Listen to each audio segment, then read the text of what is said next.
नमस्कार विद्यार्थी मित्रांनो, स्वागत आहे तुमचं महाराष्ट्रातल्या पहिल्या मराठी नर्सिंग यूट्यूब चॅनलवरती।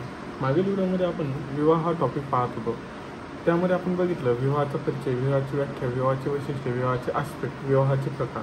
आजच्या व्हिडिओमध्ये आपण शेवटचा टॉपिक पाहणार आहोत, तो म्हणजे विवाहाच्या समस्या, that is problems of marriage. विवाह हे महत्त्वाचे सामाजिक कार्य असले तरी त्यांना अनेक समस्यांचा सामना करावा लागतो। या समस्यांचा परिणाम पती पत्नी नातेसंबंधावर होत असतो आणि समाजावर होतो। विवाहाच्या काही सामान्य समस्यांचे वर्गीकरण पुढे दिलेले आहे किंवा वर्णन पुढील प्रमाणे आहे।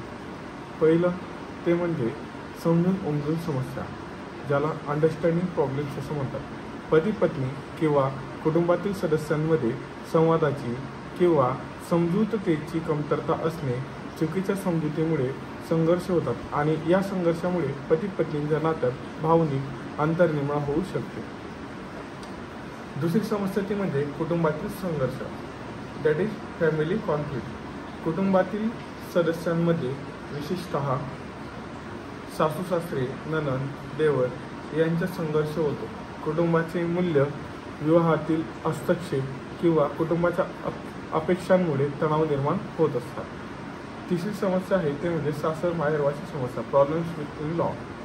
सासू सासरी किंवा पतीसोबतच्या कुटुंबियांसोबतचे संबंध, जसे की हस्तक्षेप, अपेक्षा किंवा नकारात्मक दृष्टिकोन, हे सामान्यतः विवाहाच्या तणावाचे कारण बनतात। अशा समस्यांमुळे भावनिक तणाव निर्माण होतो आणि कधीकधी विवाहाच्या विघटनास कारणीभूत ठरतो।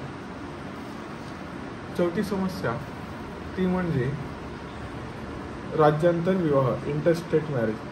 जेव्हा वेगवेगळ्या राज्यातील व्यक्तींचे विवाह होतात तेव्हा सांस्कृतिक विभिन्नता, सामाजिक स्वीकृती आणि कौटुंबिक प्रतिरोध या समस्यांचा सामना करावा लागतो। या भिन्नतेमुळे नात्यात गैरसमज आणि संघर्ष होऊ शकतो। पाचवी शेवटची समस्या ती म्हणजे डावरी प्रॉब्लेम, ज्याला आपण हुंडा समस्या असं म्हणत असतो। हुंड्याची मागणी, जी अनेक वेळा सामाजिक स्थिती आणि आर्थिक बाबींशी संबंधित असते, ती काही ठिकाणी अजूनही अस्तित्वात आहे। हुंड्यावरून होणारे वाद शारीरिक आणि मानसिक शोषणाचे कारण ठरू शकतात। कधीकधी या समस्येमुळे मृत्यू देखील होतात। तर विद्यार्थी मित्रांनो, आपण आता बघितलं विवाहाच्या समस्या, हा शेवटचा मुद्दा होता विवाह या टॉपिकमध्ये। तर या ठिकाणी आपला विवाह, दॅट इज मॅरेज या नावाचा चॅप्टर संपलेला आहे। मी आशा करतो तुम्हाला सर्व चॅप्टर अगदी सहजतेने समजले असेल। तोपर्यंत पुढील व्हिडिओपर्यंत विद्यार्थी मित्रांनो, थँक्यू, टेक केअर।